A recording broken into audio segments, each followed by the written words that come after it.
Hello, I am Dr. Seema Shirvastava, Senior Lecturer, Diet Motibag. Students, today we are going to study Human Capital Formation Part 1 from Class 11 Economics. After studying this chapter, the learners will be able to understand concept of human capital, sources of human capital formation, physical capital and human capital and human development, human capital and economic growth. Importance of human capital formation. In every economy, without exception, the foremost goal of planners is to achieve decent rate of economic growth. There are economies which have achieved a high rate of economic growth and there are others which have remained a laggard. The obvious question is, what causes this difference in the performance of these economies? There have been various explanations to these questions in economics literature. One important explanation is in terms of human capital. Education is sought not only as it confers higher earning capacity on people, but also for the highly valued benefits that it generates. It gives a person better social standing and pride and enables one to make better choices in life. It also equips human beings with the knowledge to understand the changes taking place in a society. It also stimulates innovations, efficiency level, working capacity and skills of an educated and well-trained person are usually regarded as superior to that of an untrained or uneducated person. Thus, it is clear that education and training enhance people's working potential both quantitatively and qualitatively. Therefore, education and training boost productive efficiency and increase individuals' income and subsequently her contribution to national income of the economy. Thus, expanding education opportunities in a nation accelerates development process. Let us see the concept of human capital. Just as a country can turn physical resources like land into physical capital like factories, farms, plants, etc. Similarly, the country can also turn human resources like students into human capital like engineers, teachers and doctors. Societies need sufficient human capital in the form of well-trained and qualified people. Sources of human capital formation. Human capital formation deals with capabilities which are developed through formal and informal education at school and at home and through measures taken to training, improvement of health and nutrition levels and mobility in the labour market. There are a number of ways in which human capital can be developed. Investment in education is considered to be an important source of human capital. There are other sources such as investment on health, on the job training, rural development, expenditure on migration, information and communication, etc. The different sources of human capital formation are discussed below. Expenditure on education. Expenditure on education, one of the most important indicators, is the most important way of enhancing and enlarging any productive workforce in the country. Investment in education promotes economic growth. It helps in creating a productive labour force by adding to their knowledge and skills. It helps in getting employment and income earning opportunities to teachers, workers, manufacturers, etc. Education helps in providing basic skills and encourages modern attitudes in the people. It helps in achieving growth with equal opportunities for all. Economists have focused on the need for expanding educational equal opportunities in a nation as it accelerates the development process along with justice. Spending on education by individual is similar to spending on capital goods by companies. Individuals invest in education to increase their future earned income and raise the living standards of masses. It widens the opportunities in order to make a better choice in life. It helps in stimulating innovations by adopting new technologies. Expenditure on health.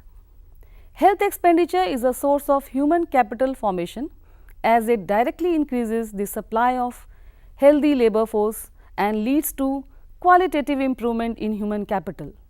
Poor health and undernourishment adversely affect the quality of manpower.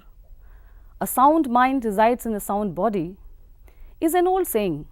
Expenditure on health makes a person more efficient and productive. A large number of poor people living below subsistence levels in the underdeveloped countries suffer from malnutrition. A sick labor without access to medical facilities is compelled to abstain from work and there is loss of productivity. Therefore, expenditure on health is important to build and maintain productive labor force and to improve quality of life of people in the society. Adequate food and proper nourishment of people along with adequate health and sanitation facilities lead to qualitative improvement in human capital. More and better organized health facilities and human power, including hospitals and medical aid facilities, are needed. It is required that free medical aid to the poor and downtrodden are provided. Now, how we can do that? Preventive medication, that is vaccination, healing meditation, that is medical intervention during illness, social medicine, that is spread of health facilities, literacy and awareness, provision of clean drinking water, good sanitation facilities. The general health standard in India is very low. This is reflected in the high incidence of morbidity in the country. This is related to poverty of people who do not get even a square meal a day. Hospitals are located at a far place and medical care is unattainable to them. On the job training, as stated earlier, productivity of physical capital is substantially enhanced with the improvement in human capital. Due to this reason, many firms provide on-the-job training to their workers. Such training has the advantage that it can be provided fast and without much cost.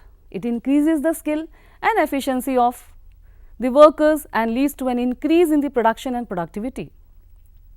On-the-job training may take different forms.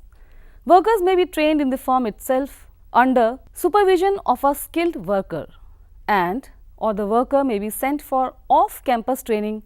Such trainings has an advantage that it can be provided fast and without much cost. On-the-job training can be tailored to the learning capabilities and needs of the individuals working on particular machines. Such training increase the skill and efficiency of the workers and lead to an increase in production and productivity. After on-the-job trainings of the employees, a firm may insist that the workers should work for a specific period of time so that it can cover the benefits of the enhanced productivity owing to the training. It is a source of human capital formation as return of expenditure on such training in the form of enhanced labor productivity is more than the cost of it. Expenditure on rural development. Education can contribute significantly to rural development in a variety of ways. It can widen their horizon and help to overcome their superstitions. Adoption of new agricultural techniques and new methods are rendered easier.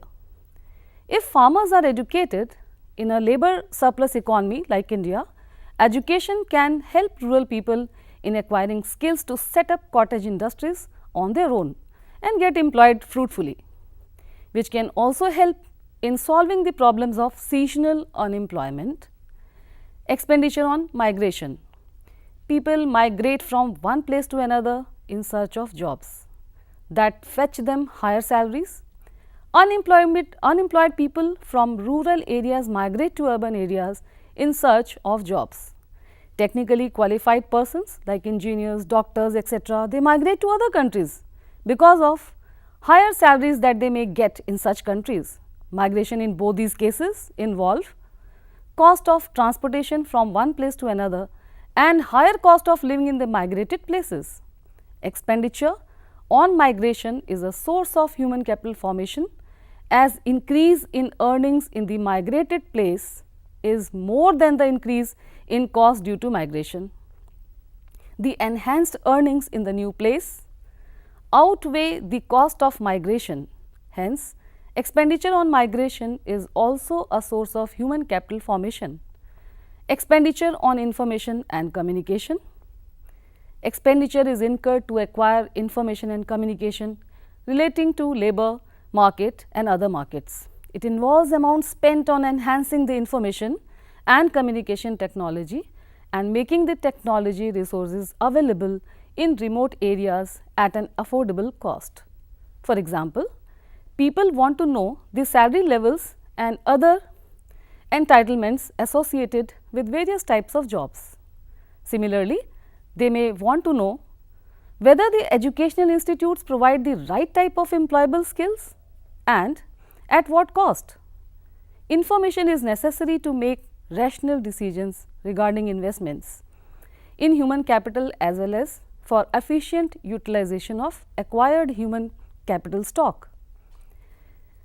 Physical capital and human capital. Let us see the difference between the two. Physical capital means that part of production which is used for further production. Physical capital has a lifespan, which means that after certain years its value would depreciate, and with the passage of time its requirement depends upon the desired rate of economic growth. It is a tangible input.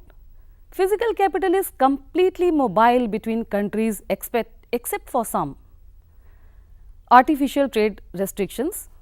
The entrepreneur possesses knowledge to calculate the expected rates of return over a range of investments in physical capital and rationally decides which investment decision should be made. On the other hand, human capital refers to the stock of skill, ability, expertise, education and knowledge embodied in the person. Human capital is needed to make effective use of physical capital. There is a need for investment in human capital to produce more human capital. Societies have sufficient human capital in the form of competent people who have themselves been educated and trained as professors and other professionals. In other words, we need good human capital to produce other human capital in future, say architects, doctors, engineers, etc. Nature of benefits from both capitals are different. Human capital benefits not only the owner, but also the society in general. It creates both private and social benefits. This is called external benefit. For example, an educated person can effectively contribute to socio-economic development of the country. On the other hand, physical capital creates only private benefit. For example, the benefit from a capital goods flow to those who pay the price for the product and services produced by it. Let us see the other term, human capital and human development. Human capital is dependent on education and health as a means to increase labor productivity. Human development is based on the idea that education and health are integral to human well-being, because only when people have the ability to read and write and the ability to lead a long and healthy life, they will be able to make other choices which they value. Human capital treats human beings as a means to an end, the end being the increase in productivity. In this view, any investment in education and health is unproductive if it does not enhance output of goods and services. On the other hand, in human development perspective, human beings are wants in themselves. Human welfare should be increased through investments in education and health sectors, even if such investments do not result in higher labor productivity. They need to be educated and healthy to live a meaningful life and make rational choices. Therefore, basic education and basic health are important in themselves for the well-being of people. Irrespective of their contribution to labor productivity, human capital and economic growth, we know that the labor skills of an educated person is more than that of an uneducated person, and the former, for example, the skilled laborer, generates more income than the later, the unskilled one. Economic growth means the sustained increase in real national income of a country. knowing that a healthy person can provide uninterrupted labor supply for a longer period of time. Health is also an important factor of economic growth. Thus, both education and health, along with many other factors like on-the-job training, job market information, and migration increase an individual's income generating capacity.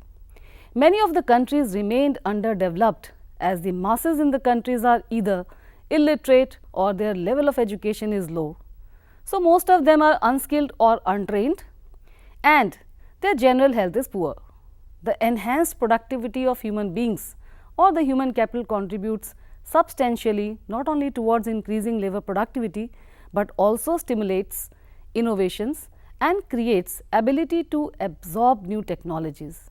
Education provides knowledge to understand changes in the society and scientific advancements, and thus facilities inventions and innovations. Similarly, the availability of labor force facilitates adaptation to new technologies. There are reasons to believe that the causality between human capital and economic growth flows in either directions. That is, higher income leads to the high level of human capital and vice versa. Thus, high level of human capital causes growth of income and higher income levels leads to higher investments in the human capital formation. India recognized the importance of human capital in economic growth long ago. The 7th 5-year plan says human resources development has necessarily to be assigned a key role in any development strategy, particularly in a country with a large population. Trained and educated on sound lines, a large population can itself become an asset in accelerating economic growth and in ensuring social changes in desired directions. Thus, human capital plays an important role in economic development. In fact, effective use of physical capital itself is dependent upon human resources. Large scale investment in human resources are needed if physical capital is to be exploited in an efficient way. Let us see the importance and the role of human capital formation. It will be clear from the following points. First, effective use of physical capital. The growth and productivity of physical capital depends mainly on the human capital formation. Effective use of physical capital depends upon human resources. The physical capital can be created only by means of hard and intelligent work of human beings in the economy, since it requires technical, professional and administrative people. Hence, human skill and their efforts help in effective utilization of physical capital. Second, increased productivity and GDP. Human capital formation raises the productivity and production as a knowledgeable and skilled worker makes better use of resources. Increase in productivity and quality production depends on technical skill of the people, which can be acquired only by means of education, training and maintaining the health of the people. Investment in human capital helps increase knowledge relating to management of resources, technology and production, and it also helps in acquiring new skills. Third, inventions, innovations and technological improvements. The human capital formation stimulates innovations and creates ability to absorb new technologies. Education provides knowledge to understand changes in the society and scientific advancements, which facilitates inventions and innovations. Similarly, the availability of educated and well-trained labor force facilitates adaptation of new technologies. Fourth, modernization of attitudes. The knowledgeable, skilled and physically fit people are powerful instrument of changes in the society.